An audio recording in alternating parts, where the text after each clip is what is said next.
Bonjour chers amis et bienvenue à la prescription. J'espère que vous allez bien en ces temps étranges remplis de grève et tout, mais peut-être ce sera résolu d'ici lundi, peut-être même aujourd'hui. Vous savez, j'enregistre en avance, alors je peux pas, c'est pas de la radio en direct. Mais on s'approche bientôt du 100e anniversaire, 100e épisode de la prescription. J'espère que vous serez avec nous. On a un épisode très spécial pour vous. D'ailleurs, je vous encourage à continuer à nous envoyer des commentaires, des petits courriels. On est toujours ouvert à modifier un peu notre format et même des idées, des suggestions d'invités. Ça fait toujours du bien. Et évidemment, je vous encourage à nous suivre sur les réseaux sociaux ou encore simplement nous suivre sur Spotify et sur Apple Podcast.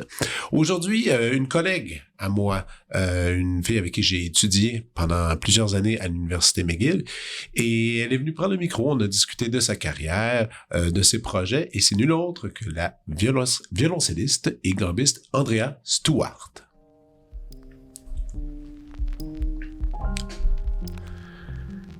La violoncelliste et gambiste Andrea Stewart est une musicienne et instigatrice artistique polyvalente dont les explorations vont de la performance historique aux sonorités et techniques de la musique d'aujourd'hui. En tant qu'interprète sur instruments anciens et modernes, elle est aussi à l'aise avec la musique électronique qu'avec la basse continue. Son activité de soliste et ses collaborations l'ont amenée à jouer à travers l'Amérique du Nord, en Europe et en Asie. Andrea est membre fondatrice et directrice associée de l'ensemble Collectif Neuf, pour qui elle a contribué à la réalisation de nombreux projets de création et initié plusieurs commandes d'œuvres. Les programmes innovants et les productions éducatives de Collectif Neuf ont fait le tour du monde. En tant que membre de l'ensemble de Infusion Baroque, Andrea s'est produite sur les plus grandes scènes de musique ancienne du Canada et des États-Unis avec une programmation interactive et engageante et a enregistré plusieurs albums. Par le biais du projet Virtuosa, Infusion Baroque se consacre à la mise en avant des compositrices et interprètes féminines des périodes baroques et classiques. Andrea est titulaire d'un doctorat et d'une maîtrise en musique de l'Université McGill. Elle joue sur un violoncelle de Nicolas Gagliano MacDonald II de 1824 qui lui est prêté par la Banque d'instruments de musique du Conseil des arts du Canada. Voici ma conversation avec Andrea Stewart.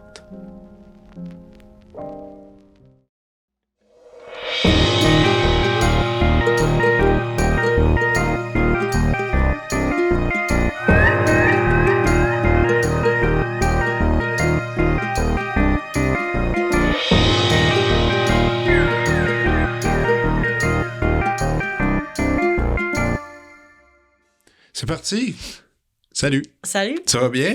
Oui, ça va, toi? Oui, je pensais à ça aujourd'hui, je me demandais ça fait combien d'années qu'on se connaît, mais ça fait combien d'années que tu es à Montréal, en fait? Ça fait 15 ou 16 ans, depuis 2007. Depuis 2007? Oui. OK, parfait. Donc, je me souviens encore la première fois qu'on est allé manger ensemble, je sais pas si tu t'en souviens, c'était à McGill Pizza, qui est en arrière de la faculté de musique. Tu venais faire ta maîtrise, je pense, c'est ça. Et on était allé parler et tu parlais pas un seul mot français encore à cette époque-là. Je connais les mots, mais je ne les parlais pas. Pas vraiment? Non. Plus ou moins, c'est ça. Non, j'avais trop peur. T'avais peur? Ah oui, ça te faisait peur? Ben, les choses en général me fait peur. Mais ça fait plusieurs fois que je cite ton nom comme exemple de personnes qui s'est tellement bien intégrée dans la société québécoise. Tu sais, je veux dire, ton français est vraiment, vraiment impressionnant, je devrais dire. Puis je célèbre les gens qui se prêtent, je dis au jeu, mais aussi juste de vivre dans la société ici, de comprendre les termes, la culture, et s'intéresser à la langue. Et tu sais, moi, il y a quelques années, on a rejoué ensemble. Ça faisait longtemps qu'on s'était pas vus.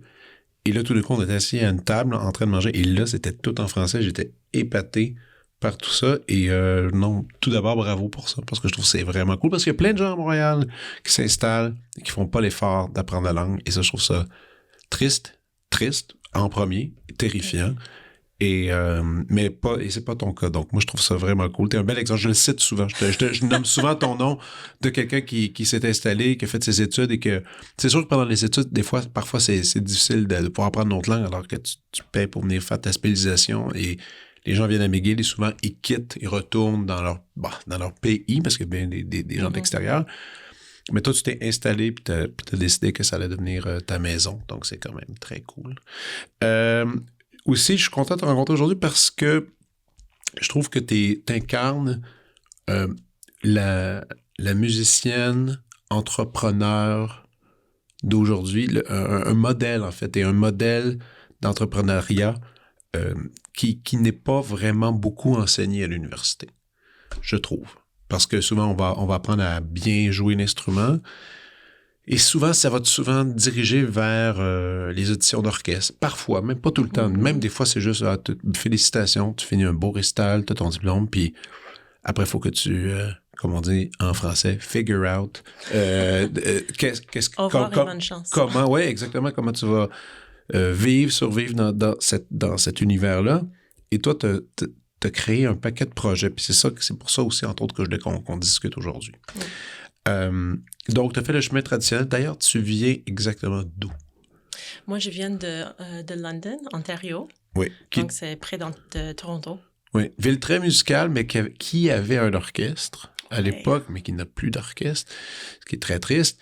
Une ville qui est comme un peu industrielle, on pourrait dire un peu. Je sais pas. Ça fait longtemps que j'ai pas vécu. Ouais, mais que t'es allé. Ouais. Donc, je comprends pas trop exactement l'esprit de la ville maintenant. Ben oui, je comprends. Mais c'est ça, en tout cas, je trouve que il y a beaucoup de gens qui jouent la musique. La musique est importante, mais en même temps, il n'y a pas beaucoup de soutien pour la musique là-bas. Puis, l'orchestre, c'est vraiment dommage. Mais pour toi, quand tu as commencé à apprendre le violoncelle, c'était avec un professeur à London ou tu voyageais pour aller à Toronto? Non, c'était à London. Okay. Il y avait plusieurs professeurs de violoncelle qui étaient super à London. Désolée, je bouge beaucoup. Non, il n'y a aucun problème. Regarde, voilà, il n'y a aucun problème. Je te fais un peu plus de fil ici. Voilà, il n'y a pas de problème. C'est ça, donc il y avait beaucoup de choix, en fait. Okay. J'ai commencé là-bas avec une professeure qui a joué dans l'orchestre. Qui a fait aussi, elle a fait beaucoup elle a enseigné la musique, l'enseignement de Suzuki, donc elle a fait les cours de groupe, les choses comme ça. Il y avait le Kiwanis, le festival de musique pour les jeunes. Donc j'ai étudié avec elle, mais en fait j'ai commencé à l'école. J'ai pas commencé avec les cours privés. Ah, OK. Il y avait 2 écoles, comme pas primaires, mais entre primaire et secondaire. OK.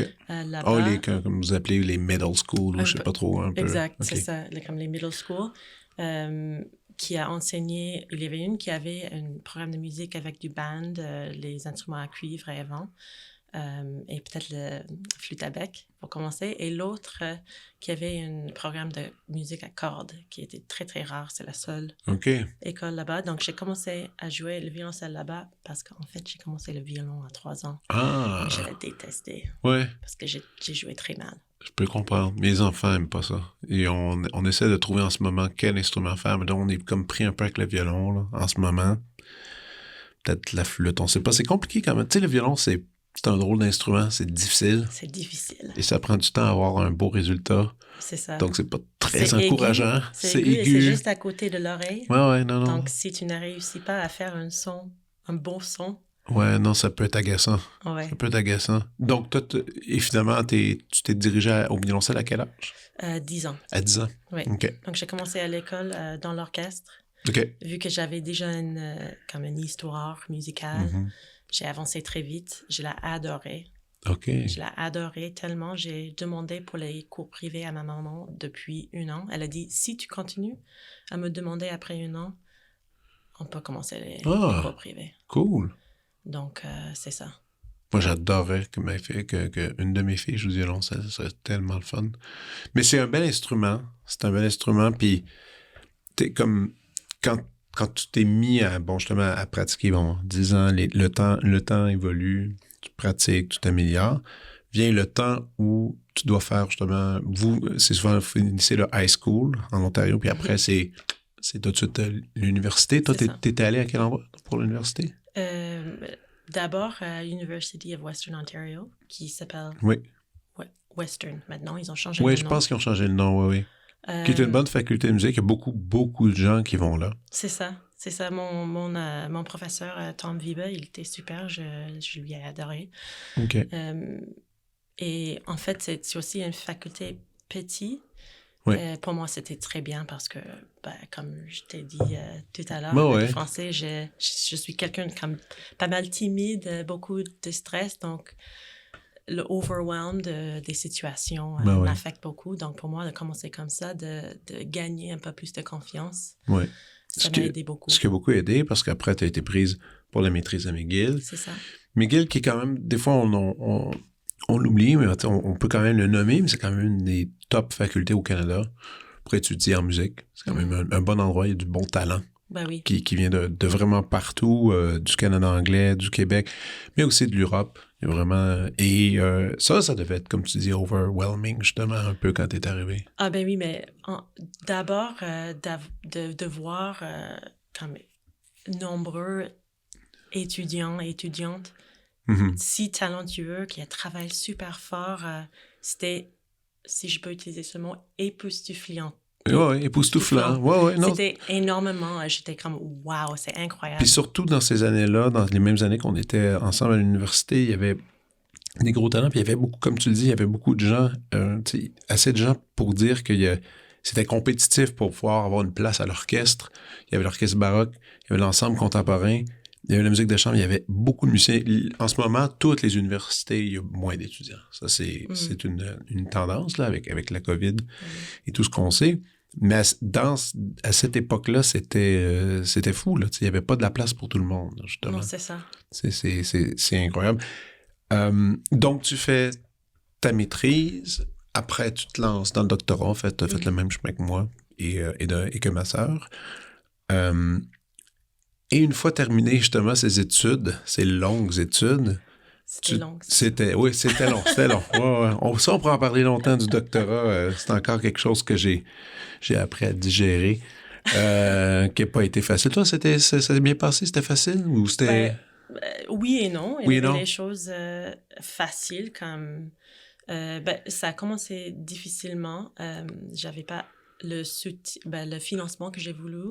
Donc, j'ai négocié, qui était d'abord pour moi d'apprendre à faire ça, c'était une grande atout, en fait. Et après ça, avec le financement du SHRC, j'oublie comment on dit ça en français, mais... Ben, on dit, en fait, même en français, on dit, il y a un terme, on dit SHRC aussi, là, c'est pas...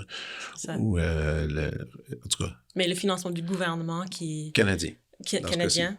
Et avec ça, d'avoir l'opportunité de faire la recherche sur un projet que j'ai adoré, que j'ai vraiment voulu passer beaucoup de temps dedans, comme vraiment profondément dedans. Réfléchir. C'était incroyable. En même temps, je n'étais pas très bien équipée pour utiliser les ressources. Oui. Avec les personnes. Ça, j'ai trouvé difficile. J'avais beaucoup de stress. Oui, vraiment, il y avait beaucoup de pression. Ah, c'était épouvantable. Moi, ça c'était... C'est là que j'ai découvert l'anxiété. Je connaissais pas encore l'anxiété. Je l'ai connue dans le doctorat. Je me souviens, il y avait un moment que j'étais dans la douche et j'ai commencé à pleurer. J'étais assis dans la douche en pleurant parce que je suis plus capable. Qu'est-ce que je fais là? Qu'est-ce qui se passe? Ça. Non, écoute, le nombre d'histoires de doctorats de gens qui ont vécu toutes les émotions possibles, parce que aussi, c'est beaucoup d'études. Tu arrives à un âge, tu te dis, mon Dieu, j'ai été à l'école tout ce temps-là. Je suis tout le temps à l'école en train d'étudier. Il est temps que je passe à autre chose. Bref, tu termines tout ça. Et ta spécialisation, c'était un peu un mélange avec musique baroque. Déjà, tu avais un intérêt pour ça. J'avais un petit intérêt pour ça, mais ça fait pas partie de ma recherche, en fait. C'était vraiment musique contemporaine et les techniques étendues pour violoncelle. OK. Et, OK, donc le baroque est apparu après. Oui.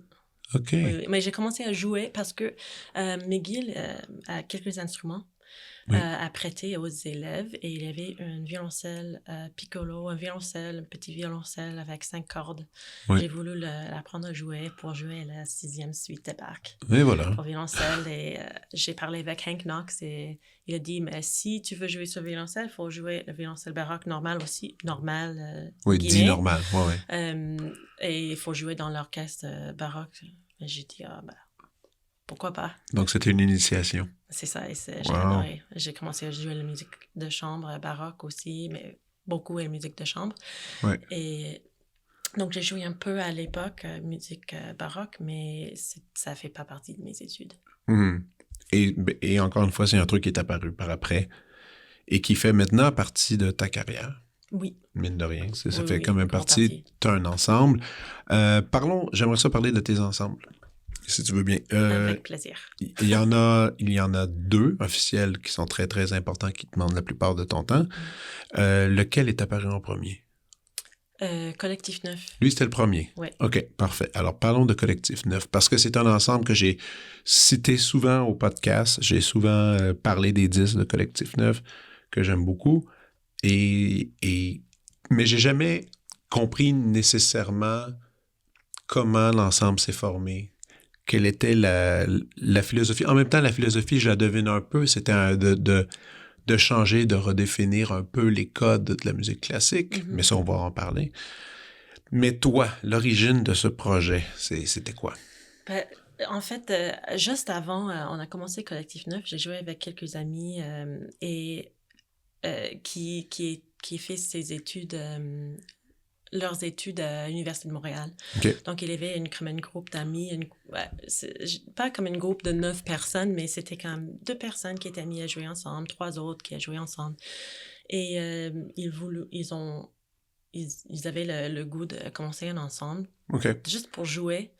Avec contrebasse, ça c'était une grande partie de ça parce qu'il n'y a pas beaucoup de musique de chambre avec contrebasse, ou avant au moins. Oui. Surtout aujourd'hui, je vais dire, mais en tout cas, c'était juste comme par hasard, ils ont voulu, il y avait un besoin pour un autre violoncelliste, donc mon ami m'a demandé de commencer à jouer avec eux. Ça a bien marché, on a bien joué ensemble, c'était une super gang de personnes, les gens que j'adore. L'équipe a changé un petit peu depuis, mais quand même, on a été tous amis aussi. Mais la volonté, c'était vraiment juste tout simplement de jouer la musique qu'on a aimé beaucoup, la musique avec on a passé beaucoup de temps dans nos vies, mais dans les endroits où on a voulu passer du temps les week-ends, les fins de semaine. OK. Donc, c'était pas si compliqué, en fait. C'était pas vraiment de casser les codes au début. C'était vraiment comme, on veut jouer cette musique, mais on ne veut pas être tout le temps dans les salles de concert. Donc, on a joué à... Au début, c'était les lieux qui étaient plus... C'est ça. Attachant d'essayer de dire, justement, vous avez fait, il n'y a pas si longtemps, vous avez fait une série de concerts au Bain Mathieu. Ouais. Entre autres, ça, c'est comme c'est un cool endroit où est-ce qu'il n'y a pas nécessairement tant de musique classique. Donc, déjà, c'est mais plus en plus. Mais de plus en plus, là, c'est ça, mais c'est un exemple d'endroit. Quel autre endroit vous aviez fait? On a commencé à Divan Orange. Au Divan Orange, feu Divan Orange, qui n'existe plus maintenant. Casa Obscura. Casa Obscura. Puis au Rialto, mais ça, c'était un partenaire, mais c'est ça, c'était un peu plus grand que nous à l'époque. Mais il était très gentil avec nous. Mais c'était vraiment comme on a joué les petites pièces. Pas toujours à 9 à l'époque, mais c'était vraiment juste pour jouer les choses, le fun. La musique la musique classique qui pas rock un petit peu, mais qui groove un petit peu. Oui. Et des combinaisons de répertoire aussi que vous faisiez. C'est pas juste dire, on va faire juste du Haydn aujourd'hui. C'est ça. Vous mélangez les styles. C'est ça. On a mélangé les styles. C'était toujours les choses petites. Jamais comme une œuvre complète de comme même 20 minutes, 40 minutes. C'était souvent les petits morceaux comme 3 minutes, les petits mouvements. Oui. Et c'est un peu encore ça. Pourquoi que vous avez des pièces encore longues, mais vous mélangez encore beaucoup tout ça. C'est ça. On a changé depuis 2020. On a commencé à faire des concepts un peu différents parce que il faut changer dans la vie. Ben oui, non, c'est pour certain. se développer. Mais c'est vrai que même si on joue les œuvres plus complètes, comme récemment La Mer, par exemple, au concert, on ne joue jamais comme l'œuvre complète tout ensemble. Souvent, on met les autres pièces entre les deux. Entre les deux, c'est ça. Vous jouez encore par cœur tout le temps? Non. OK. Il y avait je me souviens un concert en particulier que j'avais vu où vous jouiez par cœur. Oui. Je me disais, wow. Parce que jouer par cœur en band, c'est pas si pire si c'est tes premiers violons, parce que t'as souvent la mélodie. Mais quand t'es violoncelle, quand t'es alto, c'est bizarre, disons. Ouais. Mais je m'étais dit après, je sais pas pourquoi je m'étais gardé en tête, je me suis dit, ah ouais, OK, ça c'est le groupe de musique classique qui joue par cœur. Comme un peu, il y avait un quatuor à l'époque qui faisait ça, le quatuor Italiano, il jouait tout par cœur, tout, là. Jusqu'au jour où il y a eu une bavure dans un concert, puis là, et après ils ont arrêté, ils ont remis les parties, mais ils jouaient des quatuors de Beethoven par cœur. Ça, c'est impressionnant. Ouais, j'aurais aimé ça voir ça, quand même. Mais, moi aussi. C'est vraiment le fun. Mais les gens, chaque personne est un peu différente. Pour les gens, il y a plus de liberté sans partition. Pour les autres, c'est l'inverse. Oui, je sais, c'est vraiment, ça dépend. Ben, comme Alexandre Tarot, le soliste, qui se fait reprocher constamment de faire les concertos avec la partition. Il fait tous ses concerts avec partition. Lui a décidé que c'était comme ça. Parce que ça lui créait une grande anxiété, mais il joue magnifiquement bien. C'est juste que sa partition. Donc, il y a des gens qui critiquent ça. Bon, je pense que de plus en plus, on va en avoir des partitions sur les lutrins. Là. C'est pas non plus la fin du monde. Non, mais c'est vraiment la performance, l'atmosphère qu'on crée sur scène. C'est la partition. Ben, c'est vrai qu'avec les grands lutrins, par exemple, c'est pas super beau. Non. Mais... Non, esthétiquement, je suis d'accord. Mais en tout cas, je sais pas pour toi, même pas. Moi, la quantité de musique que je dois apprendre dans l'année, c'est comme mon disque dur personnel, mental, dans ma tête, il est plein. Là, donc, apprendre une pièce par cœur, pas que c'est difficile, ça se fait, c'est juste que ça demande un peu plus de temps, étant donné que j'ai tellement de projets que ça devient épuisant un peu. Là, vous avez quelques albums avec Collectif Neuf. Oui. Vous êtes rendu à... Vous allez avoir un quatrième? Un quatrième qui va sortir en 2024. En 2024. Oui. Qui n'est pas encore fait. Il est fait? Il est déjà fabriqué? Il est presque fini. Il est presque terminé. Ouais. Parfait. Tu peux pas dire ça va être quoi le titre, tout ça encore? C'est gardé secret? Non, ça va être rituel. OK. Oui, je pense que j'ai le droit de dire. Bon. Je sais pas, en fait. Je pense que c'est pas un drame. Mais mes auditeurs en feront pas un cas. C'est ça. Mais donc, oui, donc Rituel qui est tiré du concert que vous avez fait, un peu en tournée ici et là. Oui. Peux-tu l'expliquer un peu? Oui, mais c'est un de mes programmes préférés qu'on a fait. Je le trouve super beau. C'est une collection de musique qui offre ça donne une atmosphère de, comment dire, réfléchir, de encourager de réfléchir un peu la vie, juste être un peu détendu et libérer l'imagination, je peux dire. Ouais, non, c'est bon. C'est basé sur les notions des rituels dans la vie, mais les rituels dans nos communautés. D'abord, communautés religieuses ou pas nécessairement? Pas nécessairement, parce que on peut commencer là souvent, mais en fait, par exemple, on peut parler des églises au Québec. Mm-hmm. Il y en a beaucoup. Oui. Il y a beaucoup qui sont plus utilisées comme églises. Donc, ils sont transformés en condos. Ouais. Ou c'est souvent les espaces communautaires quand même. Oui, des bibliothèques. Les bibliothèques ou les endroits pour les concerts, même si on l'utilise dans une situation pas sacrée. Oui, exactement. C'est toujours un espace communautaire. Oui. Donc, l'idée, c'était de créer quelque chose pour le rassemblement des gens. Mm-hmm. Et pour encourager la communauté, juste être ensemble, écouter quelque chose, sans être juste en communauté, comme tu dis, c'est comme une espèce d'expérience de groupe à à travers du son, si on C'est pourrait ça. dire ça. C'est ça. Ouais. Donc, c'est la musique, ça commence avec Hildegard von Bingen. Donc, on est au 11e siècle, Ouais. si je ne me trompe pas. Ça se peut que Ça se peut. Non, je sais pas non plus. jusqu'au, comme Nicole Lisée, par exemple, OK. ici. Donc, la musique médiévale, la musique Contemporaine. Il y a de la contemporaine. Renaissance, probablement, vous avez mis aussi un peu.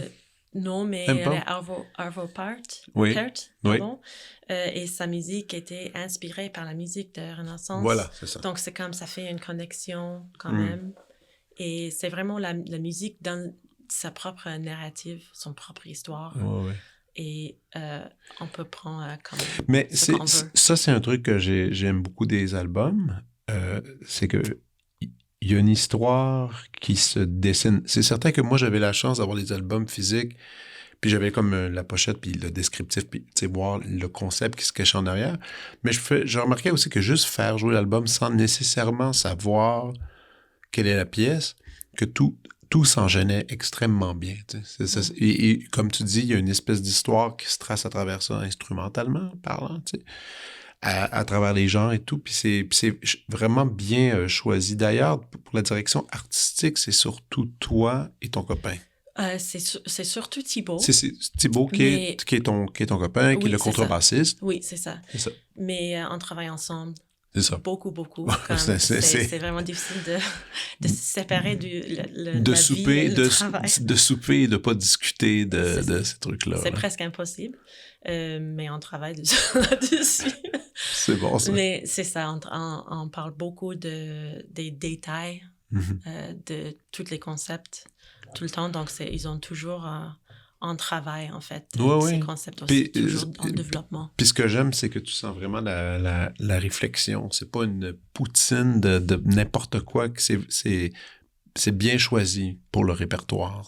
Puis ça, c'est cool de le voir. Puis, tu sais, je l'ai dit pour quelqu'un qui connaît la musique comme moi, donc je peux vraiment le noter. Puis ce qui est le fun, c'est que quand c'est bien choisi, même quelqu'un qui connaît pas vraiment nécessairement ça va apprécier l'expérience parce que justement, tout se connecte magnifiquement. Vous avez fait beaucoup de tournées aussi aux États-Unis, en Europe aussi, je pense. Pas beaucoup en Europe, aux États-Unis. En Asie. En Asie.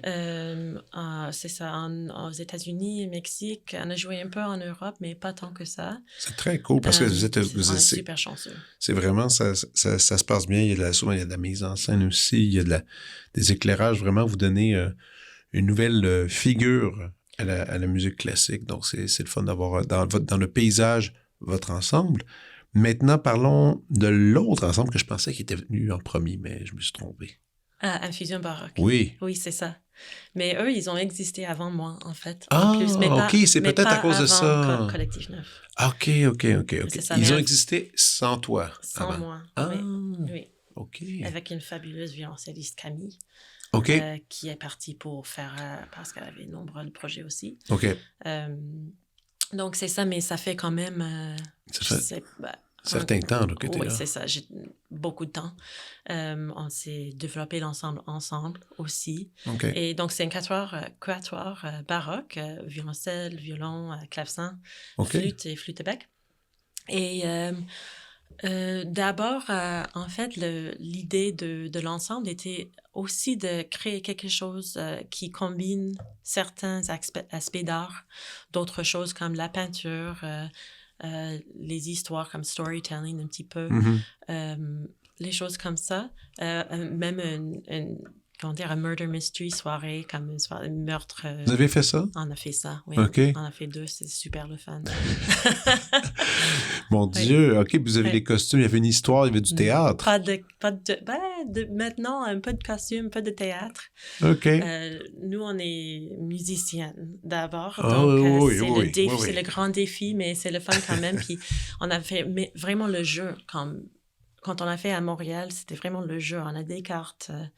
Le public joue le jeu. OK. Avec la musique. Puis ça marchait bien? Super bien. Ah ouais, les gens ont bien répondu oui. À l'idée. Oui, super bien répondu. Oui, ils adorent ça. C'est très drôle, aussi. Ça. Oui, mais oui, parlons de la musique plutôt. La musique, on a commencé avec les choses un peu typiques. De la musique baroque, il y a beaucoup de choses, même les choses cachées, les compositeurs cachés qu'on ne connaît pas. On a adoré trouver la musique qui était pas très connue, découvrir les idées, les choses. Mais après un certain temps, on s'est confronté avec l'idée de notre féminité. Confronté, je dis confronté. parce que c'était pas nous qui confrontés, mais les gens étaient confrontés avec le fait qu'on était 4 femmes qui a joué la musique ensemble. Et éventuellement, on a décidé de prendre ça en main, de mettre ça plus dans notre identité. Et on a commencé à trouver plus des compositrices de l'époque, la musique qui était inspirée par les femmes, les interprètes de l'époque. Mais musique. quand tu dis inspiré, donc des hommes qui écrivaient pour ces femmes-là, mais des compositrices, il y en avait, les deux choses. Il n'y en avait pas tant non plus. Ou c'est difficile à trouver, je présume. Au début, c'était difficile à trouver, mais au début, on a pensé, on va faire un concert de musique écrite par les femmes. Finalement, on avait bien trop de musique. Ah, wow, OK. Donc, on a fait une saison. Avec oui, ça, je m'en rappelle. Et après ça, on avait tellement toujours trop de musique, donc on a fait un double album. Oui. Mais cette musique-là, vous la trouviez justement dans les espèces de bibliothèques nationales, des espèces de microfilms, des partitions rares, ou c'était quand même des partitions relativement accessibles? Relativement accessibles. Ah oui, OK. Quand même. Parfois, ça, tu vois, il y a des choses difficiles à trouver quand même. OK.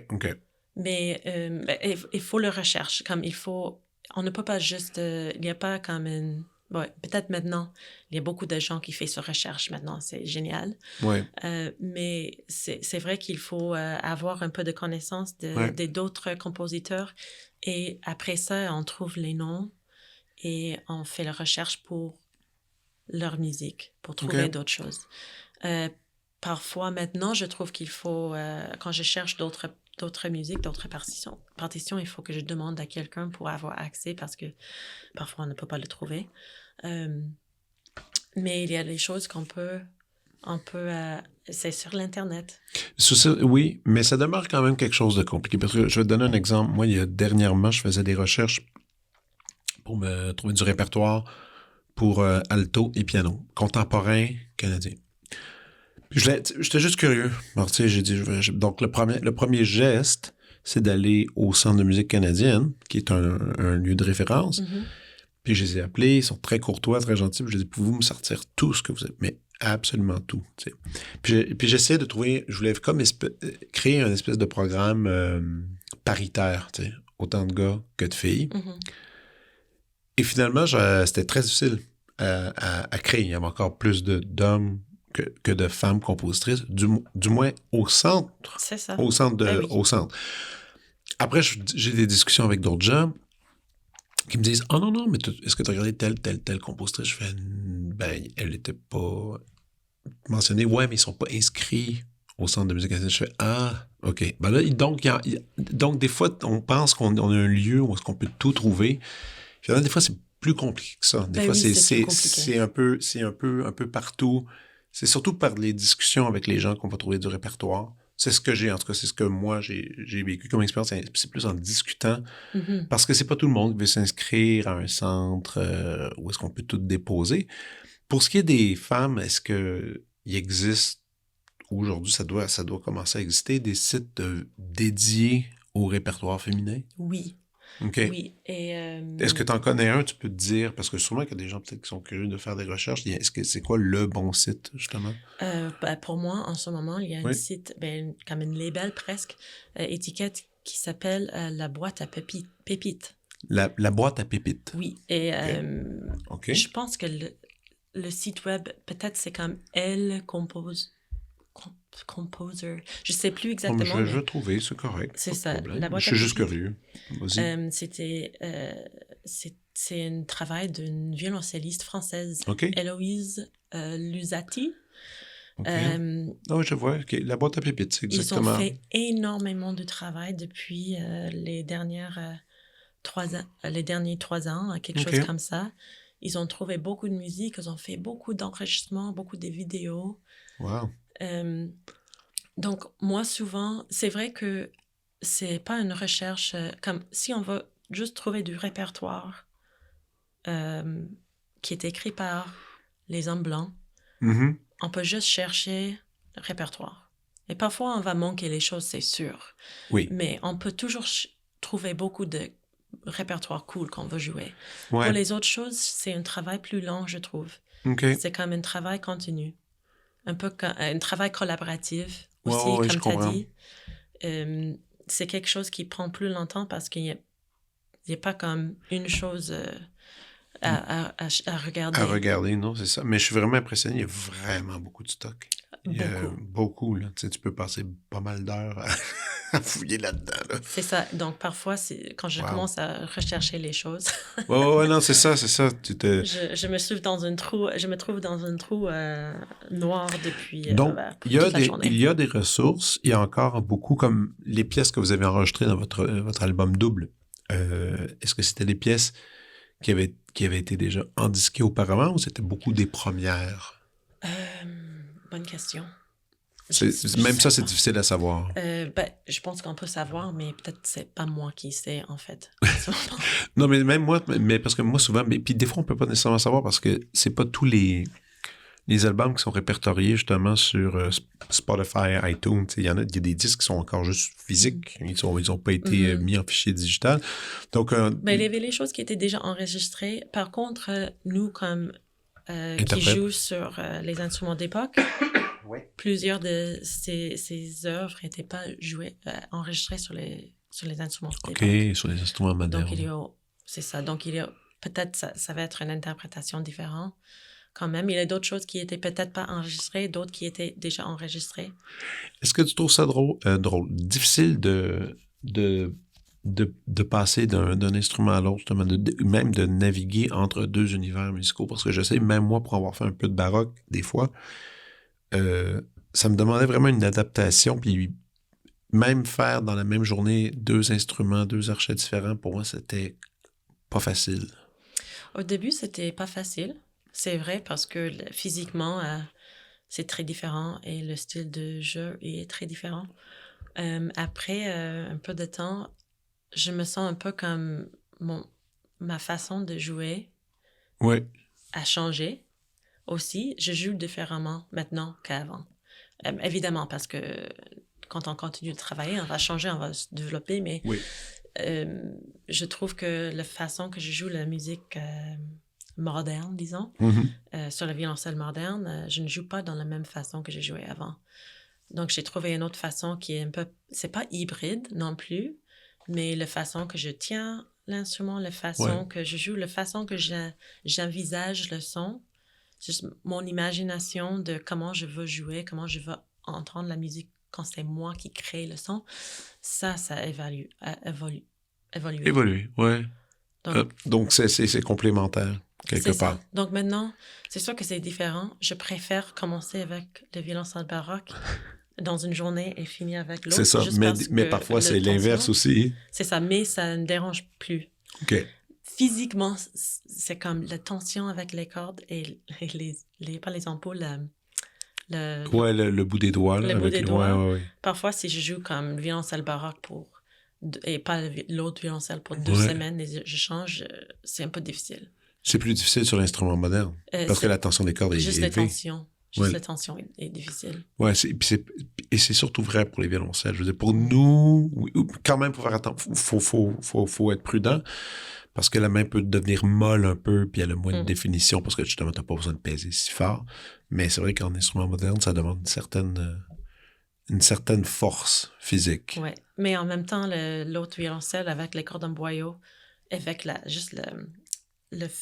comment c'est fait, l'instrument baroque, il y a beaucoup de choses qui est beaucoup plus difficile à faire. Donc, c'est comme... c'est juste un mélange de tout, en fait. Tant qu'à parler d'instruments, on pourrait aussi parler de la bonne nouvelle. Tu as un nouveau violoncelle maintenant qui a été prêté par la Banque d'instruments du Canada. Peut-être qu'on pourrait parler de ça, parce que je pense qu'il y a bien des gens qui ne savent même pas que cette Banque d'instruments canadienne existe. Donc, c'est quoi? Peut-être en résumé, c'est une compétition qui a lieu aux 3 ans ou aux 2 ans? Aux 3 ans. Aux 3 ans. Une compétition instrumentale dans laquelle on peut... Des professionnels peuvent s'inscrire. Je crois que pour cette dite compétition, il y a un dossier à donner, vous devez jouer. C'est ça. La musique, c'était quand même un petit récital, je présume. C'est ça. Peut-être, j'ai oublié maintenant, mais peut-être 30 minutes de 30 musique, minutes. quelque chose comme ça. 30 minutes de musique. C'est Et après, ça. il y a une sélection pour des violonistes et des violoncellistes. Ah, tu parles le concours. C'est ça. En fait, c'était peut-être 20 minutes de musique et une entrevue. Et une entrevue, c'est ça. C'est ça. Et l'idée de cette banque d'instruments, c'est une immense collection que le Canada possède. Ce sont des instruments qui valent très cher et qui sont historiques, on pourrait dire aussi, parce qu'ils ont des fois 150 ans, même certains instruments 200, 250 ans. Il y a des Stradivarius à travers tout ça, Galliano. Il y en a vraiment une belle sorte, une belle quantité. Et après, par un système de tout cas, si vous êtes choisi, après, il y a un système de vote ou je présume de placement pour décider qui a le droit d'aller choisir en premier l'instrument. Exact. Et après, vous pouvez essayer l'instrument et dire « Ah, je vais prendre celui-ci ». Puis vous avez l'instrument pour 3 ans. C'est ça, exactement.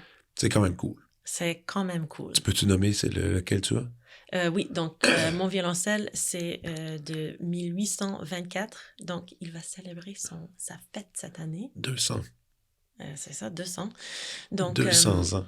C'est impressionnant. Oui, c'est Meccano Nicolas Galliano, deuxième. Deuxième, OK. Violoncelle. Et il est tellement beau. D'abord, il a une histoire, même pas son histoire de 200 ans, mais une histoire au Québec que j'adore. OK, vas-y. Qui était déjà... Mais je pense que ce violoncelle était donné à la Banque d'instruments du Conseil... des arts du Canada au début du banque d'instruments. Okay. Ça fait tellement longtemps qu'il a... Et c'était joué déjà par 2 violoncellistes du Québec que je respecte beaucoup, soit Chloé Dominguez et aussi à Montréal et Benoît Loisel à Québec. Donc, c'est l'instrument qu'ils ont eu. C'est ça. Dans le passé. Donc, ils ont déjà joué cet instrument que je trouve tellement cool. Ouais. Je continue... Est-ce que, justement, quand on prend l'instrument que tu as choisi, est-ce que tu as accès à une liste de tous les gens qui ont joué sur cet instrument à travers l'histoire? On peut regarder ça sur Internet. Wow! Mais il y a les histoires différentes sur chaque instrument. OK. Parfois, c'est donné pour un certain temps par quelqu'un, mécène privé. Peut-être qu'ils vont le donner à quelqu'un d'autre après. Donc, on n'a pas comme les grosses histoires sur tous les instruments, mais celui-ci, il avait une petite histoire quand même. Je trouve l'idée bonne. C'est cool de se faire prêter un instrument comme ça. Ce que je trouve moins le fun, c'est quand un jour, il faut le redonner. Oui, c'est ça. Et que là... Mais t'as déjà un bon violoncelle à la base. Moi, je t'ai déjà entendu jouer avec ton violoncelle, un très bel instrument. Mais ça va pas créer une future déprime un peu? Ben, honnêtement, Fred, je dois dire que la semaine où j'ai fait mon audition pour cet instrument, j'avais aussi... Mais tout le monde avait le droit de passer 1 heure au luthier, essayer tous les instruments. Parce que quand tu choisis ton instrument, tu as comme 20 minutes. Et si tu es un violoniste, par exemple, tu as 16 ou 17 instruments. Tu as plus de temps. C'est ça, il faut savoir d'abord, il faut avoir ta liste à toi, le placement de ces instruments. OK. Donc, j'ai passé 1 heure. C'était comme la meilleure heure de l'année pour moi. C'était incroyable de jouer sur 6 instruments si beaux. J'ai appris beaucoup, juste le fait de les essayer, même les Stradivarius, que j'ai entendu que c'est vraiment difficile à jouer, mais c'était magique. OK. C'était magique, le son. Je me sentis comme une autre musicienne. J'étais plus moi, j'étais quelqu'un d'autre. Wow. Qui était capable de créer ces sons sur ces instruments. Et une fois que j'ai commencé à jouer sur cet instrument qui était dans mes tops, en fait, c'est intéressant parce que chaque personne a les placements différents parce que les instruments différents parlent différemment à chaque personne. Oui, vraiment. Incroyable. Mais quand j'ai commencé à jouer sur cet instrument, il y avait les choses dont je travaille de mon jeu depuis 15 ans. Et je ne suis pas capable de jouer cette note comme je veux, comme j'entends dans ma tête. Mm-hmm. Et avec un autre violoncelle, j'étais capable. Ouais. Donc, j'étais comme, peut-être c'est... j'aime l'idée de toujours penser que c'est moi, je suis capable de faire ces changements. Si je peux imaginer un son et je travaille fort, je suis capable de créer la chose que je veux créer. C'est pas nécessairement vrai. Ouais. Parce qu'on a les outils, il faut utiliser les outils. Il faut utiliser qu'est-ce qu'on a, oui. C'est ça. Puis on est humain aussi, on n'est pas superhero non plus. Donc, mais c'était vraiment, j'ai déjà appris beaucoup. Ça fait juste quelques mois.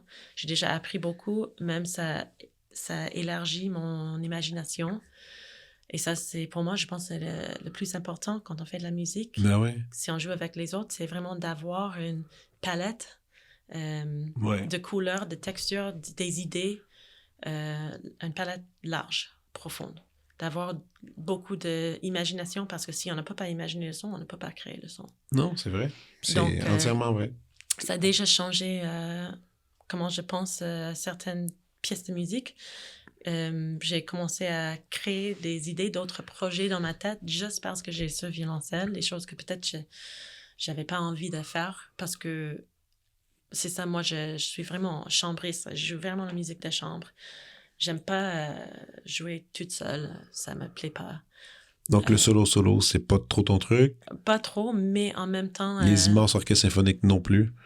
C'est parce que j'ai trop d'opinions, peut-être. Donc... Oui, je comprends. Ben, moi, j'en fais de l'orchestre, mais tu sais, j'en fais pas trop, là. J'en fais j'ai mes petits trucs à Laval, puis c'est cool. Puis c'est sûr que juste faire ça, j'admire ceux qui le font. Oui. Mais moi aussi, j'ai beaucoup d'opinions, évidemment. C'est ça, mais j'adore être dans la machine. Ça, c'est incroyable de jouer. La musique est incroyable, les symphonies, les gros...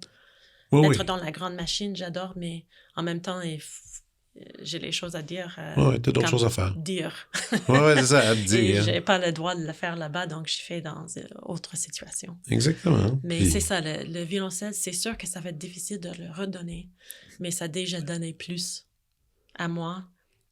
Et même si plus tard, je vais changer mes outils pour bien matcher mes idées. Maintenant, j'ai d'autres idées. Donc, ça c'est super. Si tu veux bien, on va aller à la prescription. Oui.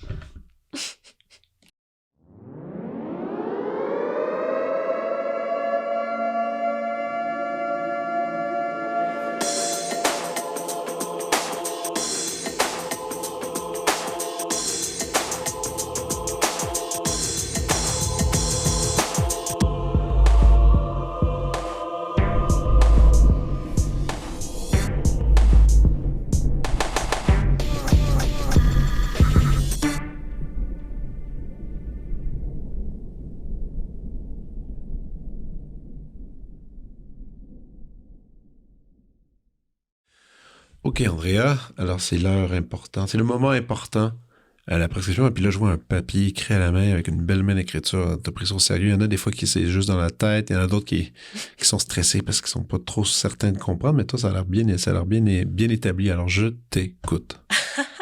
Donc, d'abord, ça, j'ai trouvé stressant parce que pour moi, la prescription comme ça, j'adore écouter la prescription, disons, des autres personnes parce que ça me donne les choses à lire, à écouter, à voir.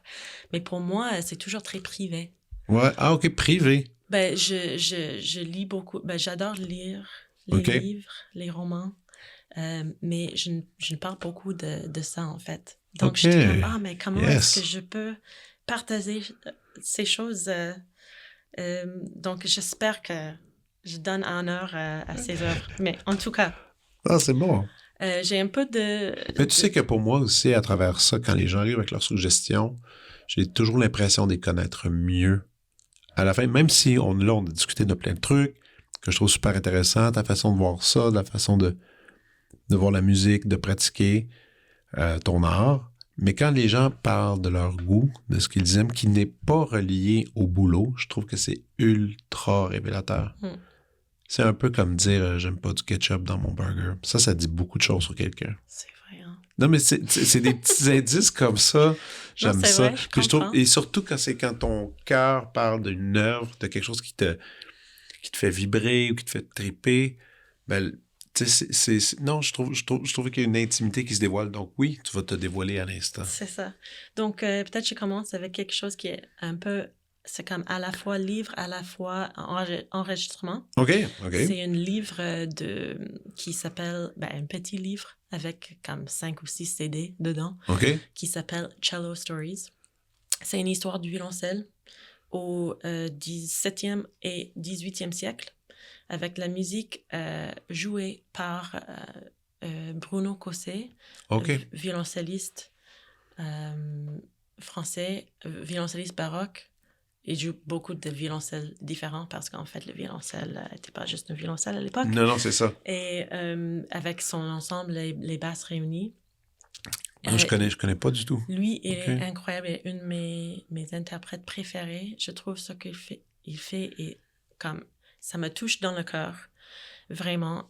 Donc, cette collection de musique, il y a comme du Frescobaldi, Geminiani, du Bach, beaucoup de choses différentes. OK.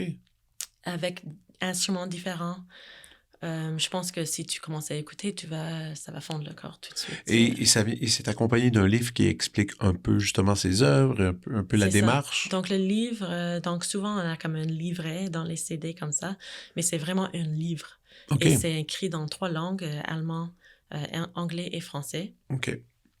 Et le texte est de Mark van Schwijwick. Son nom est un peu difficile pour moi de prononcer. Ah, puis pour moi aussi. Il faut pratiquer. Mais lui, il est comme un scholar, leading scholar du mot du violoncelle, l'histoire du violoncelle. Okay. C'est vraiment, lui, il est super intéressant. Il a beaucoup de choses à dire. J'ai déjà lu le livre comme 2-3 fois. Wow, OK. Chaque fois que je veux commencer un autre projet, je lis tu y encore. Retournes. Okay. Je retourne, pas pour lire toutes, mais les petits bouts, parce que chaque fois que je le lis, j'apprends une autre couche, en fait. Cool. Donc, la musique est incroyable. Le texte est aussi incroyable. Ça donne vraiment une image de l'instrument et comment ça s'est développé. OK. Super. Ouais. Écoute, merci. Je connaissais pas. Alors, ça va te... Et pour les gens qui sont curieux, justement, et qui ont un amour du violoncelle, je présume que c'est parfait pour eux. Oui. Excellent. Oui. Je le recommande fortement. Cool. Surtout si t'es cello nerd. Ouais, c'est ça. C'est encore mieux. C'est ça. Donc, je continue? Oui. Donc, toujours dans la musique. Et ça, c'est plutôt une compositrice que j'ai découvert récemment ou dans l'année précédente. Charlotte Sohi. Ah, ben écoute, même moi, je ne sais pas c'est qui. Charlotte Sohi, elle vient d'où? De la France. De la France, OK. Du début de 1900.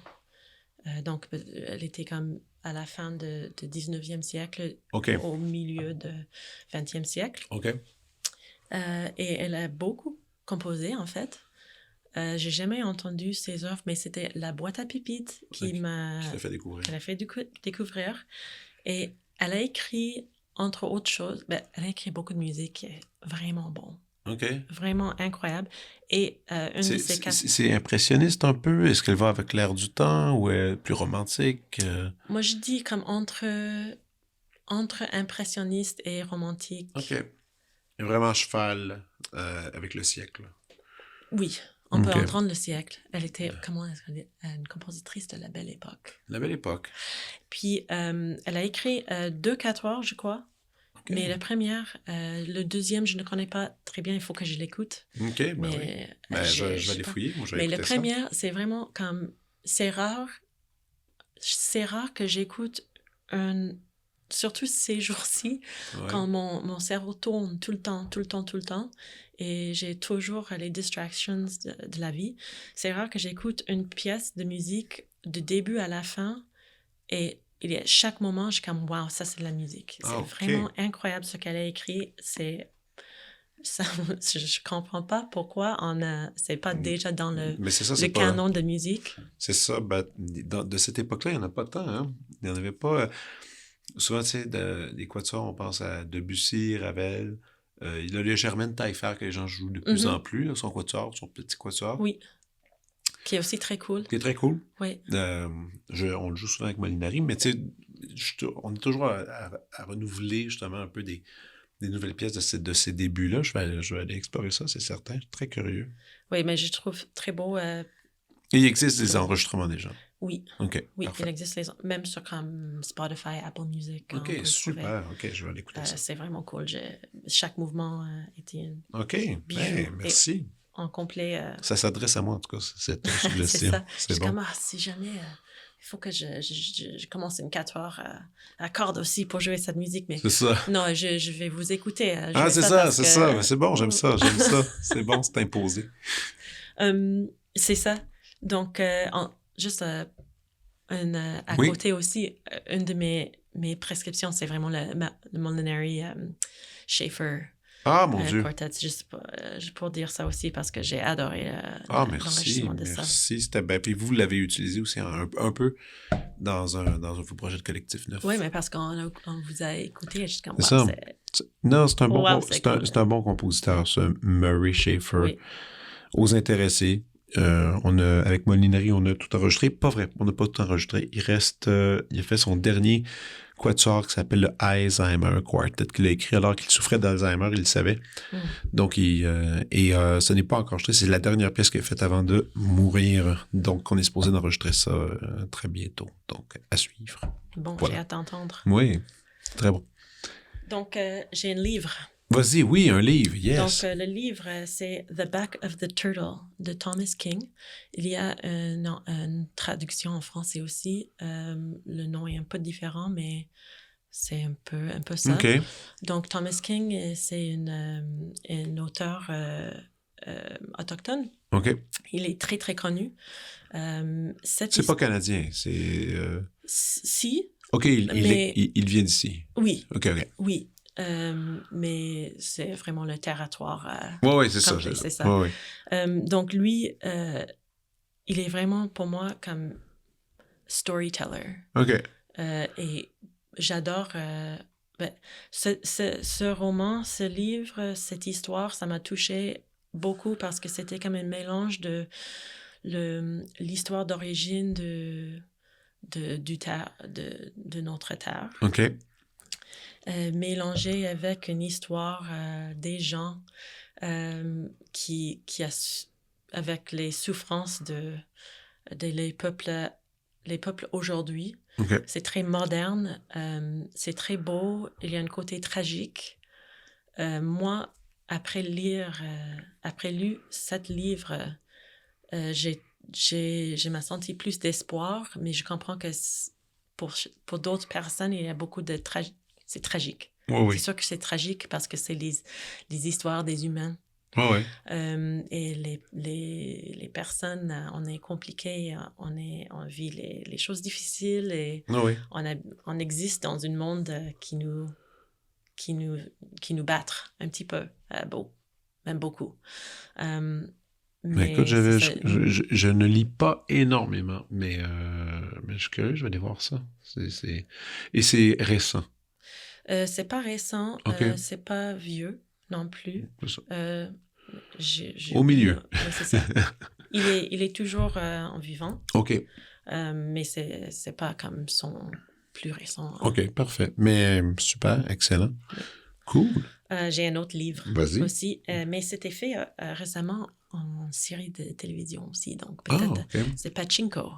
Est-ce que tu connais le nom? Pachinko, non. Donc l'auteur est Min Jin Lee. Donc c'est une histoire. Pachinko, c'est un jeu coréen. C'est comme un jeu comme casino coréen, si je comprends bien. Mais l'histoire, c'est comme une histoire multigénérationnelle du temps.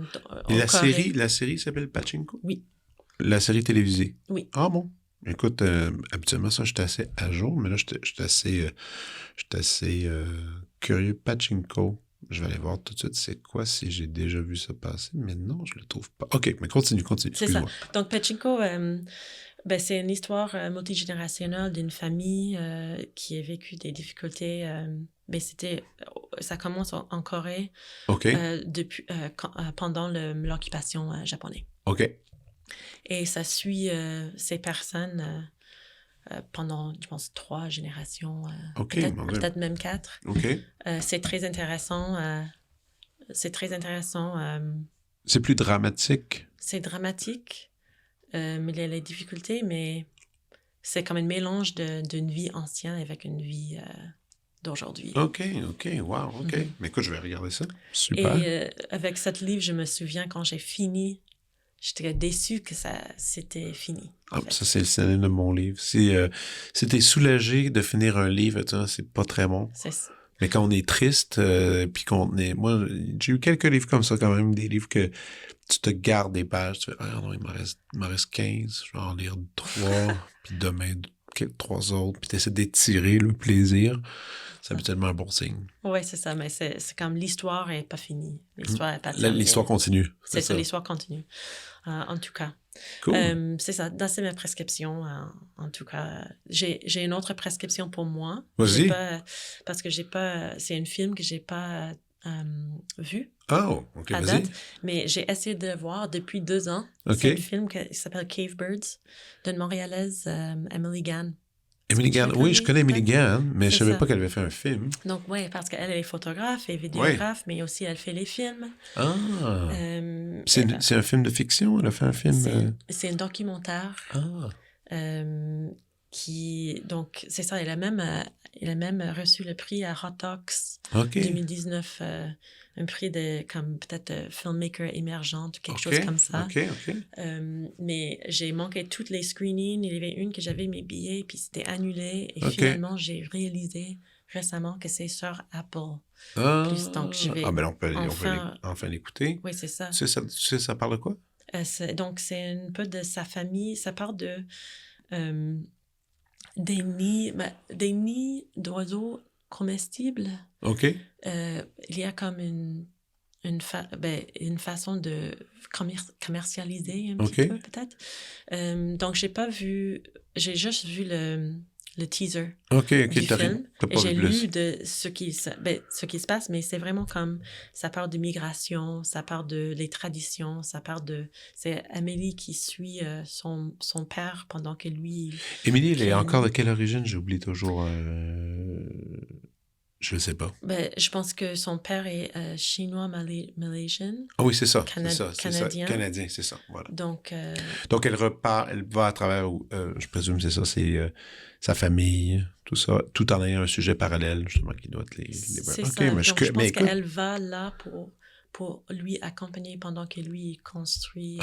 OK. Ben, écoute, je suis vraiment curieux, moi aussi, parce que je savais même pas qu'elle avait fait un film. C'est ça. Puis je la connais depuis le McGill, en fait. Je l'avais déjà rencontrée. Voilà. Cool. Alors, est-ce qu'on a... C'est toutes ces belles suggestions? Merci beaucoup. C'était un immense plaisir de parler avec toi. Je rappelle aux gens d'aller sur le site de Collectif Neuf ou encore Infusion Baroque, aller sur les plateformes pour écouter ces albums. Vous ne serez pas déçus. Est-ce qu'il y a d'autres choses, tant qu'à faire, que tu veux plugger, des concerts, des trucs qui s'en viennent? Non, pas nécessairement. On peut s'abattre. En fait, oui, parce que si les gens à Toronto, à la fin du mois, Collectif Neuf à faire Rituel à George Weston Recital Hall, ça va être super beau avec danseuse Maïka Giasson. Donc, ça va être vraiment cool. Et sinon, à Montréal, à Infusion Baroque, on fait un concert avec Jean-Willy Kuntz à l'orgue le 1er décembre. Bref, suivez Collectif Neuf et Infusion Baroque. Et voilà. Merci beaucoup. Merci à toi. À bientôt.